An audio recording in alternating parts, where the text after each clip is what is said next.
Good morning. All India radio और आज सबक एनालिसिस में आप सबों का स्वागत। अगर ऑल इंडिया रेडियो के अंदर न्यूज़ की बात करें तो एक न्यूज़ है, डिस्कस करेंगे। देश देशांतर के अंदर भारत वियतनाम के बारे में बात की गई है, डिस्कस करेंगे। और नेक्स्ट बात की गई है सीनियर सिटीजन्स इकोनॉमी के बारे में, अच्छा आर्टिकल है, डिस्कस करेंगे। तो चलिए डिस्कशन स्टार्ट करते हैं। पहली न्यूज़ जो है हमारे पास, देखो प्रकाश जावड़ेकर आपको पता है पर्यावरण मंत्री है। असल में इम्पोर्टेंट बातें क्या हैं, तेंदुआ की 2018 की स्थिति के बारे में एक रिपोर्ट जारी की गई है। उन्होंने कहा कि इस समय देश में 12,852 मौजूद हैं। उन्होंने कहा कि 2014 के अनुमानों की तुलना में देश में तेंदुआ की संख्या में 60% की वृद्धि हुई है। इम्पोर्टेंट होता है, 2014 में 8,000 तेंदुआ थे, अब 12,000 बन गए हैं। शेरों की संख्या में भी इजाफा हुआ है, बाघों की संख्या में भी इजाफा हुआ है, तेंदुओं की संख्या में भी इजाफा। यह दर्शाता है कि हम इकोलॉजी का, पर्यावरण को, उसके साथ साथ जैव विविधता का अच्छा ख्याल रख रहे हैं। हमारे जंगल की व्यवस्था ठीक है, इसलिए यह प्राणी इतनी बड़ी तादाद में बढ़ रहे हैं। इसको ध्यान रखेंगे। बहुत छोटा सा टर्म है, बहुत इम्पोर्टेंट है। चलते हैं नेक्स्ट आर्टिकल पे। यहाँ पर प्रधानमंत्री जी ने कुछ बात कही है वियतनाम रिलेशन के बारे में। वियतनाम रिलेशन के अंदर क्या है कि रिश्ते हमारे पुराने हैं, रामायण काल आप समझ सकते हो। सबसे बड़ी बात, कोविड-19 में यहाँ एक भी डेथ नहीं हुआ है। दूसरा, स्ट्रैटेजिक वैल्यू है, एशियान का चेयरमैनशिप है इसके पास। 2021 से लेकर के 2023 तक का एक विज़न डॉक्यूमेंट बनाने की बात की गई है, प्लान ऑफ एक्शन। देखो साउथ चाइना सी और इंडियन ओशन, साउथ चाइना सी में वियतनाम और चाइना अक्सर लड़ता रहता है। 1978 और 1979 के आसपास चाइना का वियतनाम का युद्ध हुआ था।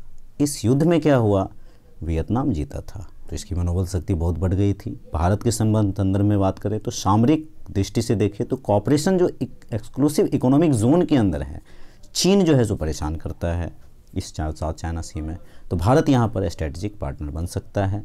सैटेलाइट स्टेशन बनाने की बात होती है। भारत $100 मिलियन का लाइन ऑफ क्रेडिट दिया है बोट्स खरीदने के लिए, तो भारत का सॉफ्ट पावर यहाँ से बढ़ता है। बिना एग्रेशन का समाधान हो, पीसफुल हो, ग्रोथ हो, स्टेबल हो। यूनाइटेड नेशन में अगले साल जो है दोनों नॉन परमानेंट मेंबर में बनेंगे, तो यहाँ भी कॉपरेशन बढ़ सकता है। अब क्या है कि बहुत सारी चाइना की कंपनी वियतनाम में शिफ्ट हो रही है, हमें उसे सीखना चाहिए। जैसे अट्रैक्टिव नेशन वो बनता जा रहा है। वहाँ की जो जीडीपी है वो 260 से $70 बिलियन का है करीब करीब, तो इन्वेस्टमेंट बढ़ रहा है वहाँ। रेडीमेड सामान जो है सो चीन, रेडीमेड सामान में जो है सो चाइना, बांग्लादेश के बाद तीसरा स्थान वियतनाम का ही है।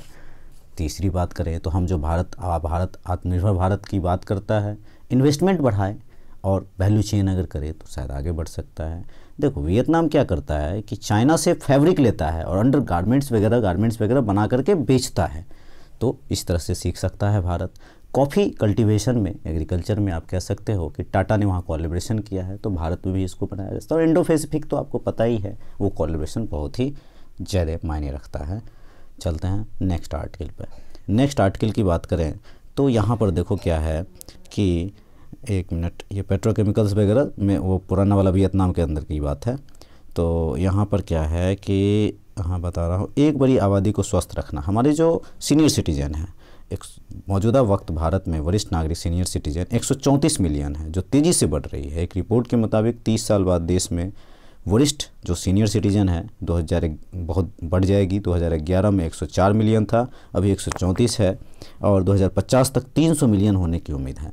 तो इन लोगों को किस तरह से रखा जाए, किस तरह से आगे बढ़ाया जाए, किस तरह से, क्योंकि अभी भी यंगस्टर सबसे ज़्यादा हैं, तो ये एक समय बूढ़े तो होंगे। अब देखो जैसे मैं एक बात बताऊं आपको कि अभी जो एग्रीकल्चर में जो वर्क कर रहे हैं, जो गेहूं उगा रहे हैं, धान उगा रहे हैं, तो वो लोग सब दिन तो यही उगाते रहेंगे, लेकिन 60 साल के बाद उतनी उम्र से तो काम नहीं कर पाएंगे ना, तो ओल्ड एज तो होंगे। चैलेंजेस की थोड़ी बात करते हैं। हेल्थ, कोविड-19 में मेंटल इशू भी आए हैं। न्यूट्रिशन बहुत ज़्यादा ज़रूरत है। लार्जर स्कीम नहीं है इसके अंदर। एनएफएचएस का डाटा जो अभी 2-4 दिन पहले हमने भी डिस्कस किया था, एनएचएफएस डाटा 5 जो था, इसमें फर्टिलिटी रेट जो है सो कमा है, तो ये भी एक चिंता का विषय इस हिसाब से, क्योंकि सीनियर सिटीजन बढ़ेगा। इकोनॉमी और टेक्नोलॉजी जो हमारी है, किस तरह से ये सीनियर सिटीजन को इकोनॉमी में लाया जाए और सीनियर सिटीजन इसको अडॉप्ट कर सके, ये सुविधा को बढ़ाना होगा।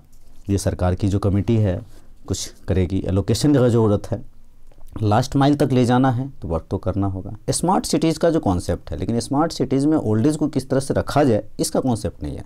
एक टर्म है सिल्वर इकोनॉमी। ये सिल्वर इकोनॉमी क्या है? डायरेक्ट प्रीलिम्स के अंदर भी क्वेश्चन पूछ सकता है और मेंस के अंदर भी। सिल्वर इकोनॉमी का मतलब हुआ वरिष्ठ नागरिक को कैसे इकोनॉमी में लाया जाए, सीनियर सिटीजन को कैसे इकोनॉमी में लाया जाए, इनको अपॉर्चुनिटीज़ को देखते हुए कैसे आगे बढ़ाया जाए, जॉब स्किलिंग किस तरह से दी जाए। और इस सीनियर सिटीजन के लिए इंस्टीट्यूशनल प्रॉब्लम भी है। इंस्टीट्यूशनल कोई कुछ ज़्यादा कुछ करता नहीं है, सेंटर और स्टेट दोनों मिलके काम कर सकता है। सजेशंस में क्या हो सकता है, तो अभी फैमिली जो पहले सीनियर सिटीजन की केयर करती थी उनके जॉब चले गए हैं तो दिक्कत आएगी, दवा में दिक्कत होगी, क्योंकि बहुत सारी प्रॉब्लम्स आती है सीनियर सिटीजन्स को। गवर्नमेंट हेल्थ इंफ्रास्ट्रक्चर में स्पेशल प्रोविज़न कर सकता है। ये 2 बातें इस आर्टिकल के अंदर कही जाती हैं। तो आज के डिस्कशन में इतना ही था। Thank you.